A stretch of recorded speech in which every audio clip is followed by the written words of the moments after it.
कफन ओढ़ाई दी है टूटत ही जब प्राण गे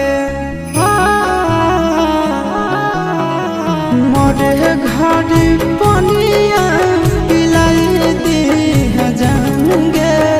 कफन ओढ़ाई दी है टूटत ही जब प्राण गे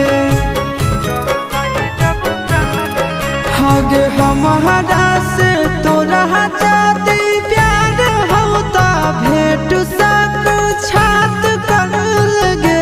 हगे सोनाया रावा हो भरती पाटनवा में आके